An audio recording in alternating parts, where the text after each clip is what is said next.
On va faire une expérience. Vous et moi. Essayez pas de trouver la faille, essayez pas de trouver le lien en arrière de tout ça en un quart de seconde, de dire ah j'ai trouvé c'est quoi l'affaire, ou essayez de chercher trop loin. Allez-y simple. Je sais qu'on nous apprend toujours à l'école d'aller toujours plus loin, mais essayez ça. Simple.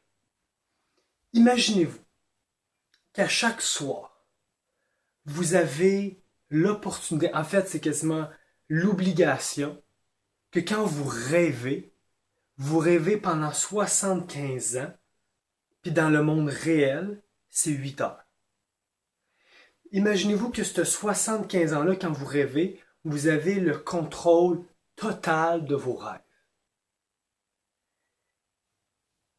Et après ce 75 heures-là que vous vivez dans vos rêves, et que vous vieillissez pas évidemment, vous vous réveillez, vous faites votre journée, puis vous vous recouchez avec un autre 75 ans.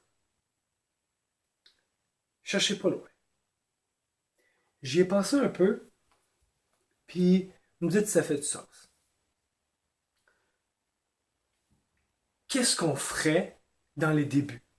Quand on réalise qu'on a le contrôle total de nos rêves, qu'on peut inventer une réalité, qu'on est rendu des dieux, littéralement, qu'on peut inventer une réalité à l'intérieur d'une réalité. Cherchez pas loin.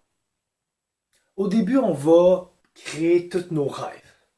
On va créer nos projets, on va les voir enfin se grandir. Donc, on va élever une famille peut-être, on va faire des voyages, on va apprendre un instrument de musique, apprendre à faire de l'art, partir loin, avoir une famille.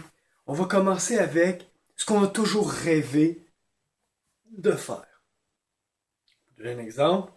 Moi, j'irais très simple, dans un endroit très simple, puis je ferais juste qu'est-ce que j'aime faire.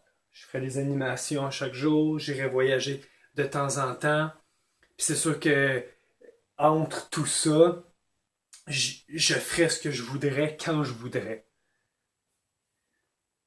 Donc, je fais, on va dire, 3 ans de ça, 4 ans, 5 ans. Il m'en reste 70. Fait que pendant 50 ans, tous les rêves que je vais accomplir, je les ai accomplis. Rendu là, on va où? On fait quoi? Deuxième chose, je pense que l'humain ferait, ça je pense un peu pour tout le monde en même temps, je pense qu'est-ce qu'on ferait après, ça serait créer un univers, se rendre le personnage principal dans un film.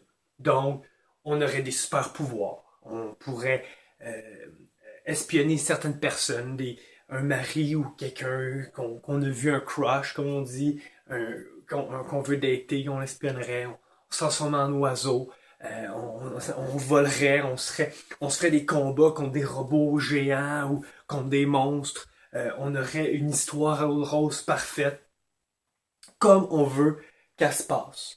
On aurait des idées de grandeur. On mettait notre vie comme dans un film. On aurait plus que juste des projets réalisés. On serait le star quasiment de la planète. On serait reconnu par tout le monde, mais pas trop parce qu'on a le contrôle sur ça aussi. Fait que je pense que pendant 10 ans, 15 ans, 20 ans, on est une star.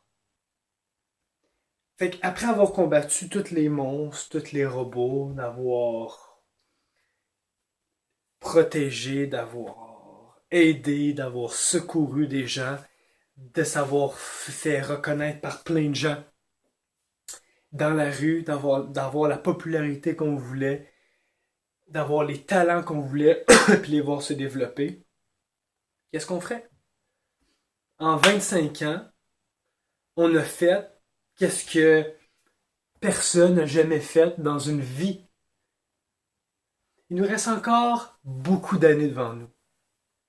Et moi, personnellement, si on pousse pas loin, qu'est-ce qui nous resterait à faire? Finalement, on serait juste rendu qu'après ces 30 années-là, où est-ce que notre vie serait parfaite, malheureusement, ou pour moi heureusement, on reviendrait aux bases. On rêverait qu'on dort un 8 heures pour se réveiller, pour aller travailler, que la job est pas parfaite. On aurait une vie avec des choix, qu'on sait pas c'est quoi le résultat de ce choix-là. On aurait une vie de questionnement, d'angoisse, d'anxiété, mais de bonheur. On se créerait la vie qu'on a si on se réveille. Puis il y a beaucoup de gens qui se posent la question, hein. Euh, John Kunwick, il y a un challenge qui s'appelle The Dictionary of Obscure Sorrow, puis il a fait le titre d'un vidéo qui s'appelle la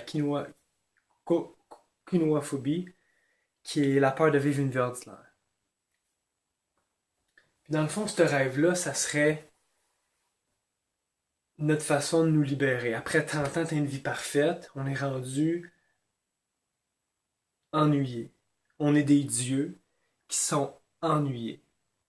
Puis on veut avoir une vie normale, ordinaire, simple. Une vie où est-ce qu'on doit se questionner. Une vie où est-ce qu'on doit sauter dans le vide sans savoir le résultat. Une vie où on pleure pendant des jours, qu'on est triste pendant des semaines, sans savoir pourquoi, mais qu'on essaie de se remonter sur nos deux pattes, puis continuer à vivre après.